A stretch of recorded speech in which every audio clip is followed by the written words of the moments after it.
الحمد لله الذي أبدى الأفلاك والأرضين، والصلاة والسلام على من كان نبيا وآدم بين الماء والطين.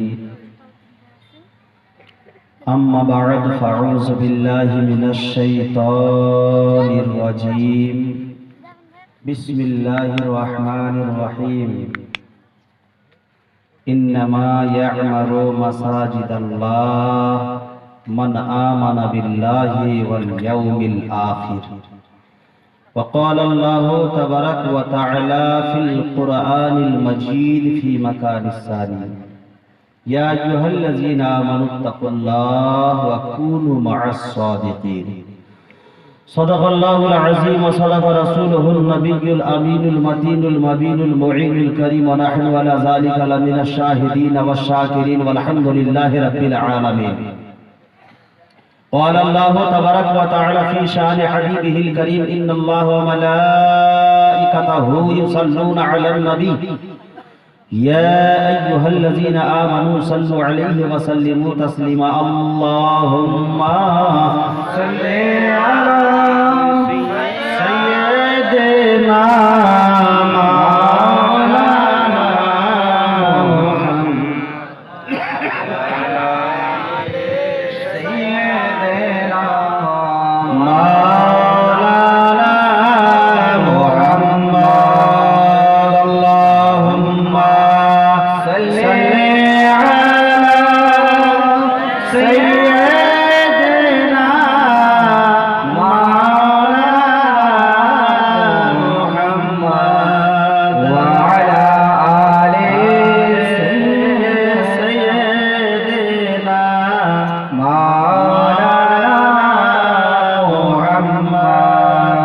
যাবতীয় প্রশংসা ও গুণগান ও গুণকীর্তন এক মহান রব্বুল আলামিনের দরবারে নিবেদিত, যিনি এক ও দ্বিতীয়, যিনি ওয়াহদাহু লা শারীকা লাহ, যিনি অব্যয় অক্ষয় নিরঞ্জন নিরাকার, যিনি কোন শব্দের দ্বারাই 18,000 মাখলুকাতকে সৃষ্টি করেছেন, যিনি কোন শব্দের দ্বারাই 18,000 মাখলুকাতকে সৃষ্টি করার পরে আশরাফুল মাখলুকাত বলে আমাদেরকে অর্থাৎ মানব জাতিকে ঘোষণা করেছেন।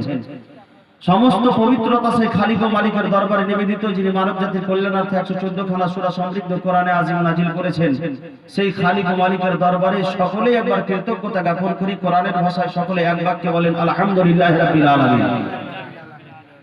তারপরে ধর্মের গুরু আকায়ে নামদার মাদানিয়া তাজদার হুজুর পূর্ণ শাফিয়া রাসূল সাল্লাল্লাহু তাআলা আলাইহি ওয়াসাল্লামের প্রতি শত শতবার দুরূদের ধারা বর্ষিত হোক বর্ষিত হোক। সকলেই বলুন আল্লাহুম্মা আমিন। বিরাদার মুআজ্জাজ মুহতারাম, আমি আপনাদের কাছে আজকের দিনে মুসাফির হয়ে এসেছি, আর এখন পর্যন্ত আমি মুসাফির অবস্থায় আছি। মালদা থেকে এসেছি।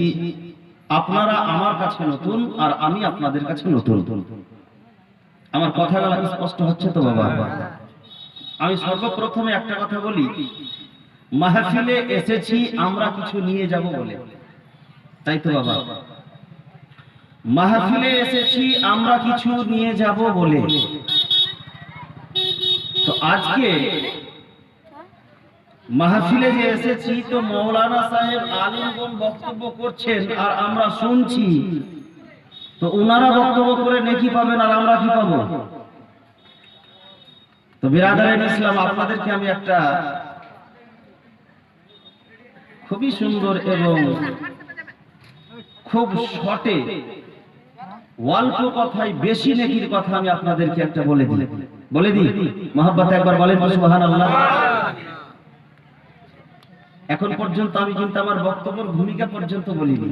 এই কথাটা একটু বলছি যেন মানুষের হৌসলা, মানুষের জজবাত, মানুষের যেন শখ জওক মানুষের খুব সুন্দর থাকে, জালসাটা যেন সাকসেসফুল হয়। বলে হযরতে দাউদ আলাইহিস সালাম আল্লাহর দরবারে দোয়া করেছিল, আল্লাহ কাল কিয়ামতের ময়দানে যে মিজান দাড়ি পাল্লা হবে, সেই দাড়ি পাল্লা আমি দেখব। একজন নবীর দোয়া আল্লাহ কবুল করলেন, দেখালেন। কি দেখালেন? দাড়ি পাল্লা দেখালেন। হযরতে দাউদ আলাইহিস সালাম বলছেন যে একটা পাল্লাতে যদি 7 তাবাক জমিন ও 7 তাবাক আসমান রেখে দেওয়া হয়, তবুও পাল্লাটা ভর্তি হবে না। মহব্বতে বলেন সুবহানাল্লাহ। এত বড় দাড়ি পাল্লা, যেদিন মিজান হবে না কিয়ামতের দিন, আমরা শুনছি তালিমদের মুখে, মিজান হবে, দাড়ি পাল্লা হবে। আবার প্রশ্ন করলে, আল্লাহ এত বড় দাড়িপাল্লা আপনার কার নেকিতে ভর্তি হবে? আল্লাহ দাউদ আলাইহিস সালামকে বললেন, হে আমার দাউদ আলাইহিস সালাম, শুনো, আমার মাহবুব, আমার শেষ পয়গম্বরের উম্মতেরা যদি আমাকে ভালোবেসে একবার সুবহানাল্লাহ বলে, তা আমি আল্লাহ তার দাড়িপাল্লা নেকিতে ভরে দিতে পারি। মহব্বতে বলেন সুবহানাল্লাহ। বলতে কখনো কাঞ্জুসি করবেন না মাহফিলে বসে থাকলে। এটা হচ্ছে আপনাদের জন্য সবচাইতে নেকির জারিয়া। বিরাদারে ইসলাম, আমি কিছু বলার আগে একটি হামদে বাড়ি তালা, দুটি ছন্দে মাত্র আমি আপনাদেরকে শোনাই। হামদে বাড়ি তালা কাকে বলা হয় জানেন? যেটা আল্লাহর সম্পর্কে সুর করে